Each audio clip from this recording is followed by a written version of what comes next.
That is the shortcut. The shortcut is not how do I get some shit I don't deserve overnight. That is the shortcut, is how do I behave like a better friend? How do I learn some things to make myself more useful to others? How do I put myself in a situation where when other people have a problem, they're going to come to me for help?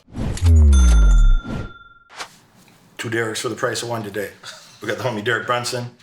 Derek's a badass at UFC, been a top contender at 185 for more than a decade, forever, yeah.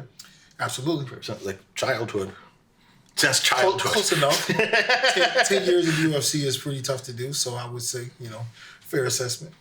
Got some college wrestling championships under the belt as well, yeah? Yeah, 3-time All-American, UNC Pembroke. Love that school. You were an esteemed cheerleader, I understand, as well. Highly regarded cheerleader, highly demanded cheerleader in the college as well. Yeah, those were my early days. Some of the best times of my life. Now, we don't need to go into details here, but when Derek Brunson first told me, he was a college cheerleader, I thought, huh? And then I thought, oh, that guy's smart. That guy's smart. So, we're just talking about some discounted cash flows. I hear Travis going through that. Derek and I were just talking in the training room. We're getting we got some weights in yesterday. Had a long training session yesterday. Got our first little training session in today. Gonna have another one later. After that, you know what I'm gonna do? That's right, more weights. I don't want to be weak like some of you. And I don't want my financials to be weak. So the discounted cash flow is really important. You have to think about. We were just talking about a version of this in the training room, that you have to think about the future cash flows of where is the stock price today, and what are the future cash flows of that company going to look like? And I like to buy things that I don't give a shit about the trendy thing. I like to buy things that are boring. I like to buy things that I can understand. I don't need like a leprechaun or a unicorn or some act of magic for things to work out. I can just think to myself, well, if humans keep engaging in the same behaviors they have for, decades or century or millennia, then I get paid. So things like, if clothing remains popular, I'm going to make some money. My retailers and my malls, I'm going to get some money.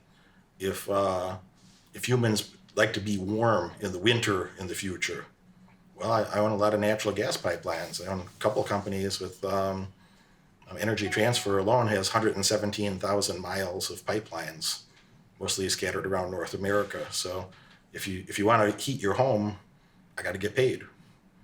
And there's this recent shenanigan that I see in the media saying that maybe they're going to ban gas stoves. Can you imagine?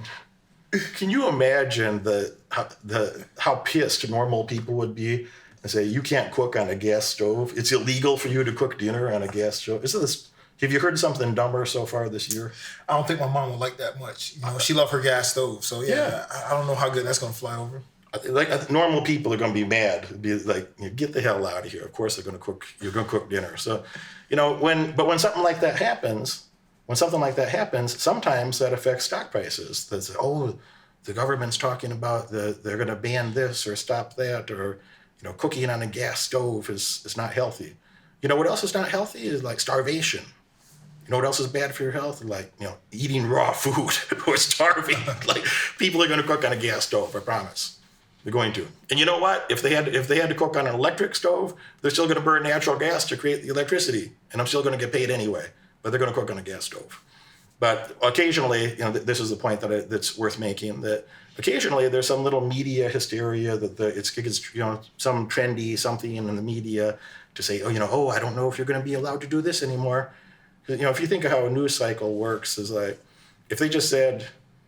If you turn down the news and say, hey, man, not much to talk about. Things are good. Everything's going good. The world's doing about what it always does. And, weather, it's all right. Hey, check back tomorrow. Maybe we got something to talk to y'all about. If that was how they ran a news show, then, hard to sell advertisement because nobody's going to watch. It's going to be, probably everything's all good. So as part of that business model, whatever you think of it, it doesn't matter. It's just part of that business model that they have to incite some sort of fear. They have to make you a little angry. They have to tell you that somebody's going to take something away from you. Oh, the government might take away your mom's gas stove. They got to do something to, get your attention or play with your emotions a little bit to get people to watch. And then people take that seriously, like, as if there's some credibility to some of those organizations. And, some are more credible than others, but some are not very credible at all today. But in any case, how does that affect the stock market? When little things like that get trendy, if they gain traction, some people will start thinking, well, I don't know, they've been talking about it for months. That could be a thing. Like, let me just sell that stock, or let me short it, or, I'm going to wait to buy it. And then, prices get deflated. If you have a situation where there's more sellers than buyers in a marketplace, then, prices go down. You have downward pricing pressure. And, I'm not saying, I'm just using this as an example, folks, because by the way, my natural gas companies did well today. I'm up today. But there's situations like that where silly little things like that happen that make no long-term sense, but that's the current media cycle. And you got to look at that and be like, well, it's been pretty popular for people to cook on gas stoves since they've been invented. And most of us grew up with, more than half of the country grew up with a gas stove, not an electric one. All of us have eaten food off of a gas stove. Like, we're doing okay. We're doing okay. Life expectancy has gone up during this time. We're doing okay. So there'll be moments where something is mispriced because there's there's more sellers than buyers, and you have downward pressure on a price. And those are some of my favorite times to buy things. When that gets really hysterical and carried away, those are my favorite times to buy. And I've done very well that way. So, you have to have patience, though. You have to have the calmness to look at something rationally, to do the opposite of what the media says, or to do the opposite of what the government is talking about sometimes. And just have a longer perspective of like, well, how's this likely to play out over the next few years? If you could have a longer perspective, you'll do a lot better. And, I get your opinion on some of this, but, another concept similar to this that we were just talking about is like, if you need to have something overnight, these people that say, oh, I'm a trader. When I hear that, I just translate that like roughly as being like, oh, that person's a dumbass. What they mean to say to me is, I'm a dumbass. And, oh, interesting. Thanks for letting me know. When you're trying to get money overnight or get big results overnight, like I just haven't seen it work that way, man. Like, did you just get your black belt overnight? You had a good wrestling background. You were, 3-time national champion, yeah. So like, you already knew about that ground fighting and stuff. So you must have just got your black belt overnight. Is that how that works? Like you said, you're not going to get anything overnight. Everything that you earn and that's worth keeping and that's worth earning, it's going to take a period of time and consistency that you put in, and that makes the reward even better. You said, hey, I bust my butt. I did the research. I put in the time. I made errors along the way, and this is my end product. Is that I stayed in, I stuck in, and boom, I seek the rewards. Like this. There's few people that win the lottery. The Powerball. There's only one person that wins the Powerball. Maybe 2 people. That's not really a high percentage. That's not likely. So like those type of things are luck. But if you really want to get things that's going to last, do the research, know what's going on, be patient, and, understand what you're working towards. A lot of people want instant gratification, and those people lose because they'll jump into something and say, hey, I buy this stock. It's trendy. It's hot right now. Then the stock go down. It go down a little bit more. And then now they want to sell it. Now they actually lost money. Whereas if they wait a little bit longer, it'll go up and it's going to perform like they thought it would because they did the research. I have one example. I'm like super new to stocks, and before I met you, I think this was like, all my friends were like, oh, let me download this app, buy some stock. So I was like, okay, let me buy some stocks. I downloaded the app, bought some stocks. And I knew nothing about it, So I said, what's a good stock to buy? I thought GE, they've been around for a long time, electrical company. So I bought the stock at about 13, okay? And then I got impatient and it went down to $8. And then I looked, so I took it out, sold it, and I looked back maybe a year later and the stock went up to like $90. I'm like, man, like this is crazy, If I would have just stuck, like the money that I put would have been like, it would have been a crazy gain, But that's the thing is that I didn't know anything about stocks, but I did I said, hey, what would be the smartest thing to invest in? And I picked that, And then I got overzealous because, I saw a little bit of loss and I didn't want to wait it out. And boom, later it cost me. Yeah. And I had plenty of mess ups as well. And, as you said earlier, as part of the learning process, you make some mistakes, you do some more research, you persevere. And, I get tired of making those mistakes. And I think that way about investment. I think that way about real estate investments. I think that way about my business. I think that way about the stock market. I think that way about our training.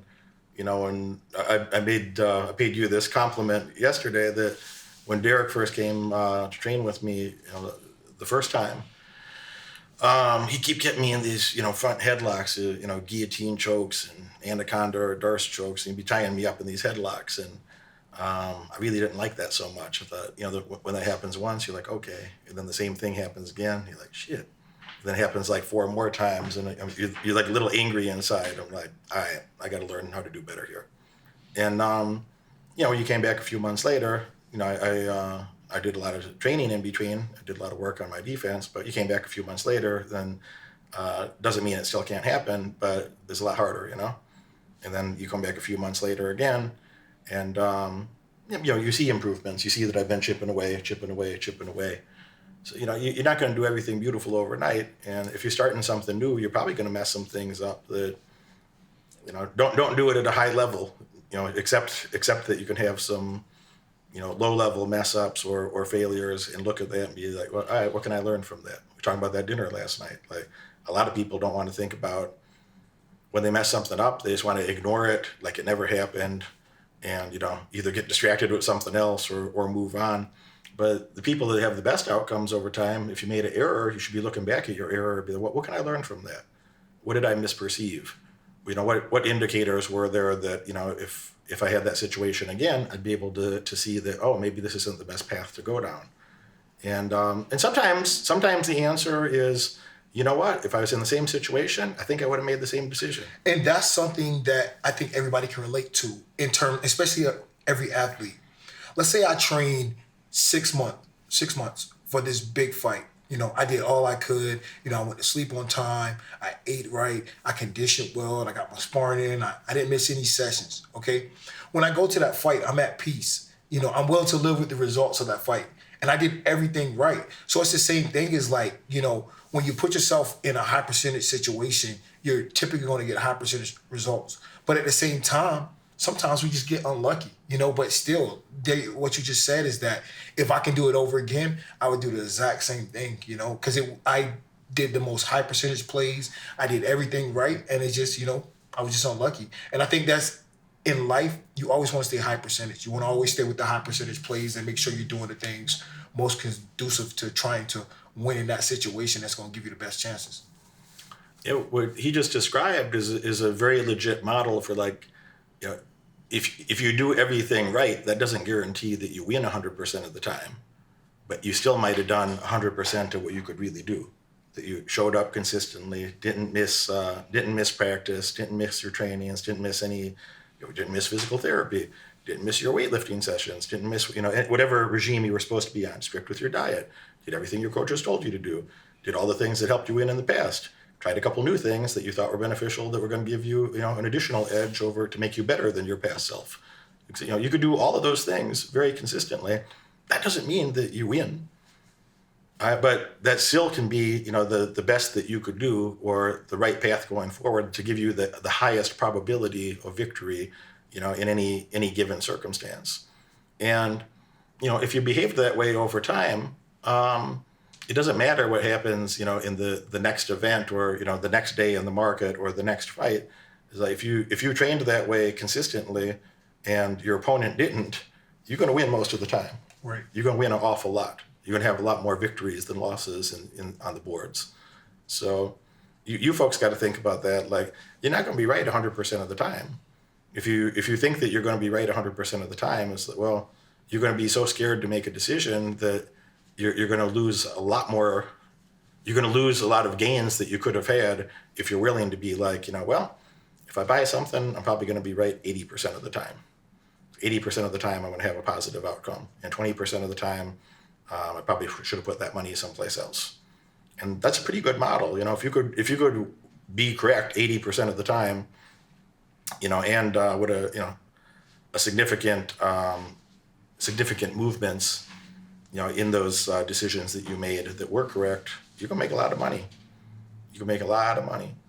And, if you're scared to lose ever, if if it hurt your feelings, if you were wrong, or you'd be embarrassed to tell a friend that you messed something up, I mean, that's like a real loser mindset. 'Cause you're going to miss a lot of opportunities where you could have made money, or you could have created some other value in your life. You could have done something that you'd be proud of upon reflection. So don't hold yourself to a standard that you're going to do 100% of the things that you could do to increase your probabilities of winning or being correct. But don't hold yourself to a standard where it has to be perfect always, that the outcome's going to be perfect always. It can't be, It just can't be. How many guys are how many other guys that are, been top contenders, world champions, is just perfect? It's like, I don't see that so much. Right. Khabib retired with, 29-0. Would he continue that on indefinitely? Yeah, absolutely not. That's why it's like a guy like Khabib, he knows, he's like, hey, I'm done. I got what I wanted, had a stellar career. I was able to take no losses, but if you keep going, you're eventually going to take a loss, But the object of everything, is to win more than you lose. Keep chipping away. And that's how a lot of people model themselves in life, and that's how they succeed. They just want to win more than they lose. You're going to have some losses, but hey, make sure your wins double your losses. What are some of those, more gritty details in your line of work or your line of thinking? And Derek's not just a fighter. Derek has several other business interests. So you're a real estate investor. You have several. I don't need to talk about your personal life too much, but you have several properties. So you own several homes. They're rental properties, some Airbnb money coming in. You own a gym. You get endorsement money from different sponsors in your career. You got your fight money. You got fight promotion. Yeah, you got a fight promotion. Managed fighters. What's the name of your fight promotion? Ultimate Battlegrounds. Anything else you want to give a shameless plug to? What's the name of your gym? Well, name of my gym is Brunson MMA Fitness in Wilmington, North Carolina. Nicest beach around. Come check it out sometime. We'll put that clip on YouTube. So anything else you want to give a shameless plug to, feel free, and we'll put them on YouTube, and I got a decent following over there. Somebody will show up. Anyways, you got many different income streams. You're there also when you're doing prep for fights, when you've done a very good job using your social media, and then also the company's promotion when UFC's saying your name a lot and promoting your name a lot. You're selling shirts and other fan artifacts that your fans are excited about or interested in. So, you got, I don't know, 7, 8, 9, 10 fucking income streams from various things. You're a good poker player. You made some poker money too, yeah? Yeah. So, the average millionaire has 7 income streams. 7 income streams. And it's something that I really like about him and respect about him is he's very good at thinking, what are the things he enjoys doing in life, and how can he make some money while he's doing that? And what are the synergies of I'm already doing this and this. I could do that thing too. Oh, there's some money over there too. Oh, I could do this thing too. But how did that come about in your life? Because there's a lot of people, they just got a paycheck. They show up to a job. Most of them don't love their job, and they get their little paycheck. They get paid for 40 or so hours. They worked 20 or so, and that's it. How did your brain think about these things differently that led you to a lot of different income streams and behaving differently? I got tired of being broke. I like to be my own boss. I like to wake up whenever I want to. I like to get busy, get working whenever I want, whenever I decide. And whenever I decide to get to work, I'm locked in. So I would say with the multiple streams of income and having all these businesses that rely on me, is that I know that I'm going to put in the work to make sure these things stay afloat. So I like to stay busy. I like to keep my mind engaged. And that's just me as a person, like to keep my hands in a lot of different things and, work hard towards them and see them grow. I have a similar story that I also was tired of being broke. I was like, I didn't want to be trapped where I quit my last job when I was 19 years old. I haven't had a job since then. And so it's almost 25 years. And, it's hard to get rich. And at the same time, whereas I said, I'm tired of being broke and I really want to work towards bettering my situation. There's a lot of people that say, hey, I'm tired of being broke, but they're just going to sit around doing nothing, and they have the same opportunity, but they're not going to exercise their right to actually put that forth, I've seen guys that came up with great plans with no money and then turned that into a lot of money, So like, you just have to have the ability, the mindset to work, the work ethics, consistency, and you can't be worried about instant gratification. You got to say, hey, I got to put in work here and it's going to pay off in X amount of years. It's not going to be, hey, I'm going to put in work and I'm going to get a paycheck in 2 weeks. It's like, hey, I'm going to put in work and eventually I'm going to keep chipping away 1 year, 2 year, 3 year, 4 years. That's when you're going to see your real financial growth. Yeah. Yeah. I think, to your point, I remember being a child and thinking, man, I wish I had the opportunities that these other kids had, which I feel embarrassed to say today. But, I'd look around and be like, man, like, if I had, more stability in the house, if my mom wasn't a lunatic and my father was there, then, it'd be nice to have those comforts that like normal people had. And that those words don't come out of my mouth easy because I spent my whole life to try to do abnormal things and have abnormally good outcomes. So it's weird for me to say that. But yeah, at that time, I just wish they had a normal family or a normal house with like just some average shit. Like that would have been very comforting at the time. But there's a lot of people that had better circumstances than I did and probably better circumstances than you did. And they didn't do much with it. And I don't even mean to make fun of them. I mean, they must feel terrible themselves already, so I don't need to make fun of them additionally. They've already ruined their own lives. But I remember that specifically. There's, a few people that I kind of looked up to them, or I wish I had their situation.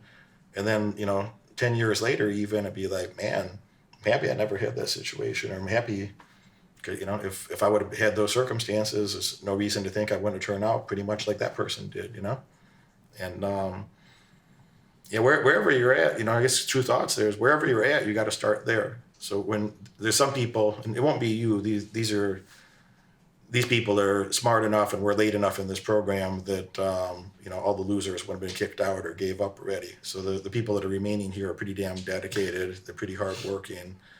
They're making a real effort to turn their life around. But, there's a lot of people out there that they like their excuses more than their goals. And that they'd rather say, I would have been rich too if only. Yeah. Or, it's easy for that guy. It's easy for that guy because, blah, blah, blah. Well, I don't know. I mean, you weren't born with everything you got. You went and earned it. And I wasn't born with everything I got. I went and earned it.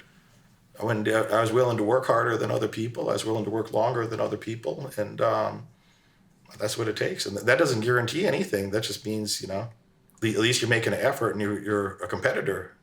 You're in the game. You're trying. So that's not enough, but you could do a lot better than you think you can if you're willing to put in the work. If you're willing to do that consistently, when nobody's watching, when nobody would know or criticize you, if you're willing to put in the work consistently, you could do a lot better than you currently think you can. And if not, hey, success is not for everyone. Not everybody's supposed to be in the top 1%. Not everybody's going to be very successful. It's not for everybody. Maybe it's not for you, man. Maybe you'll pick a different place in the world. Maybe you'll be like maybe a manager at Denny's or something. Maybe you drive me to the airport sometime, with the Uber. You pick me up in the Uber, take me to my hotel suite, take me to my penthouse. Man, that'd be useful. I don't want to walk. Somebody's got to do that shit, but you make a decision about where you're going to be. You're going to make a decision that, do you want to do additional work? Do you want to do more than is expected of you, more than any reasonable person would do? Because you're going to have to do some, if you want unreasonably good outcomes, you're going to have to do some unreasonable things. If you want to have some exceptional outcomes, you're going to have to engage in some exceptional behaviors. And you're going to have to do that consistently. You have to do that consistently. Not when you want to, not when it's convenient. You have to do it consistently, and especially when you don't want to. And maybe I'll ask your opinion on that and wrapping up. But I think one of my friends, he made a video some time back, years ago, and he's like a fitness influencer guy. He's a little over 200 pounds, big V-shaped torso. He's not a big, huge, meaty guy, but he's a specimen of like a chiseled specimen of man, good man. And he says, the video is like, when's the most important time to go to the gym? And he says the most important time is when you don't want to. It's when you really don't want to go and you got great excuses to not go. It's the most important time you got to keep your momentum and go do the thing you're supposed to do. And I'm sure you've lived your life that way, but what is the difference in, your standard, maybe you describe that, like your standard of performance or what it takes to train, to do what you've done versus what you see other people that, maybe it didn't work out so good for them? Yeah, for sure. With that being said, is consistency. When I started out this sport, I set a schedule. I said, hey, I'm going to do X amount of training sessions per week. Now, I might not do any extra, but I always did what I said I was going to do. And I kept that consistent pretty much my whole career, And I would say that enabled me to have a long career and be able to stay at the top for so long because I said I'm gonna do this for X amount of time, and I did it every single week consistently over and over again. Whereas I've seen guys come and go, and the guys that came and go, they didn't stick to their schedule. They'll be there 3 days, then they'll miss 2. They'll be there 5 days this week. Next week they'll be there 4 days. So they didn't have a consistent schedule, so they wasn't able to stay at the top for as long. They might have got to the top and then they kind of slowly trickled off or faded away. And I stayed consistent, and that's what kept me where I'm at for all these years. Yeah, I slept maybe less than 5 hours last night. I had a lot of things to work on, and I stayed up and took care of several business things, different categories. Look at stock market futures, thought about things I had to do today, et cetera, and I'm still going to get 2 training sessions and a weightlifting session in. And our one session is a little short today. I'm not really happy about that. That's my fault. It's got a lot of urgent things to do, and that's how my schedule is today. Is I got to have a flexible schedule. There's some things that I have to do that are very important or very urgent, and I have to have that flexibility. But and that comes with your hard work. You're your own boss. If you were, like you said, working at Denny's, you can't say, I need to get this done. I'll be back in a couple hours. But, being your own boss, you get to decide when you're going to take off, when you're going to work, and what you have to prioritize. Today's January 11th. I made, I don't know, maybe $970,000, $980,000 or so this year already. I made about $1 million. It's 11 days into the year. All right, so is everything perfect and smooth and beautiful? Oh, hell no. There's always something, man. There's always something. You're going to wake up and, there's something, you got to go fix a problem. You got to fix other people's problems. Everybody, I'm sure even for you, you're one of the leaders in your gym. You're very well respected there. So I'm sure all sorts of guys come to you. They want to tell you their family problem or their training problem or the injury problem or, so everybody wants to tell me about their problems. And you're like, I got my own problems, but I'll listen. I'll try to help. In my head, I'm trying to sort out. I'm like, if I take the time to help this person, will they actually do the thing? Am I just wasting my time? Or if I take the time to help them, will they do the thing that we talk about? And if they do that, usually I'll help that type of person, Right. But when somebody asks me and I take the time to tell them, do precisely this, and you're going to have a better outcome. And then 3 months later, they come and tell me the same shit again. And I say, did you do the thing I told you to do? No, don't talk to me about this shit ever again then. Go do the thing that I told you to do. But anyway, that's life, And what's a lot worse than that is, being fucking dumb and incompetent and not having problems because, you're going to be, nobody comes to you with their problems because you're fucking useless. So that's a lot worse, So it's better to be useful. It's better to work hard. It's better to have, a lot of fantastic intellectual resources, social resources. I believe if you have those 2 things, that's where financial resources come from. If you had the right information in your head, if you had high quality information in your head and you had other high quality people around you, would you have a hard time finding some money? No. You're going to find some money. Yeah. If you had the right information in your head and you had other high quality people around you, there could be some money. That don't sound like a group of people that's going to starve. That don't sound like a profile of starving people to me. So I think those things come first. You have the right information. If you know how to be a good friend, then you're going to have some good friends. And you can have cooperative relationships with high quality people. You're going to get things done, and you're all going to be well compensated for that. So, you know, build that in your life. Those aren't shortcuts. It's like, that, I mean, that is the shortcut. The shortcut is not, how do I get some shit I don't deserve overnight? You know, that is the shortcut. Is, you know, how do I behave like a better friend? How do I learn some things to make myself more useful to others? How do I put myself in a situation where when other people have a problem, they're going to come to me for help because, you know, you're a person that's competent. You're known as a good problem solver. You're competent. You're resourceful, and you get shit done. Build your life that way, and you're going to be thankful for it later. And that is a damn shortcut. You found a better shortcut, but the best shortcut I found is, if I want to learn something new, and you see that I live this way, if I want to learn something new, I want to find the best people in the world doing that, and I want to make myself useful to those people.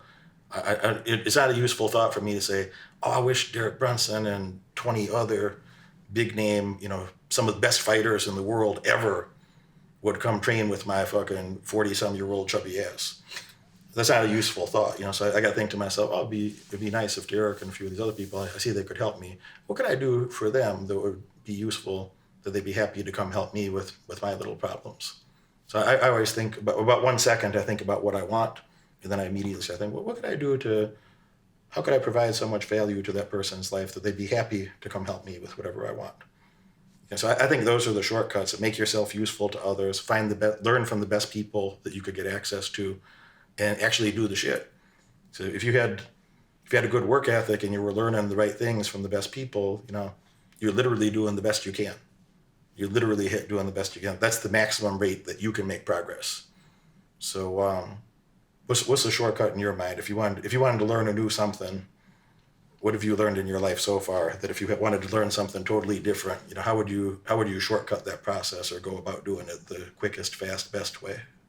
Well, I'm just going to put a lot of time towards it. You know, if I want to shortcut something, put a lot of time towards it. You know, I think that's the only way to shortcut something. If you really want to see yourself growing something at a fast rate, you're going to have to really be engaged for a long period of time to, you know, make up the time and something that you're very new to.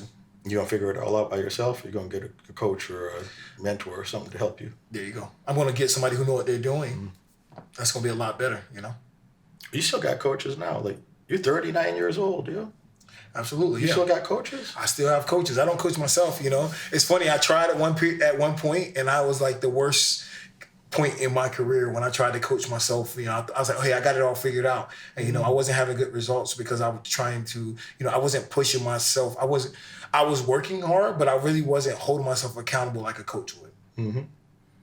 Oh, funny. I still learn a lot of things myself. So if you think you know everything, you're about to be in trouble. If you're going to learn some more, that's great. Say thank you to Derek for coming through and sharing some of his life experiences and time with us. Appreciate it, man. Thank you. Sounds good. Some people are confused. They say, Derek, what is the 10 Commandments of wealth? Not the 10 maybes of wealth. It's the 10 core things that you're going to need to know about in detail if you'd like to accumulate significant wealth in your lifetime. Click this link up here to find more information. Exactly what is the 10 Commandments of wealth? How is the program structured? What's inside of it?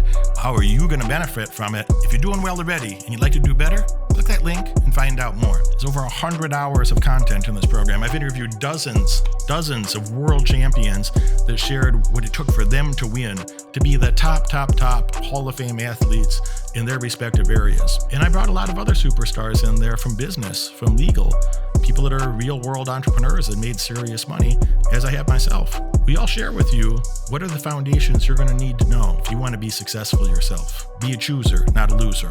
Click that link, find out more. I'll see you inside.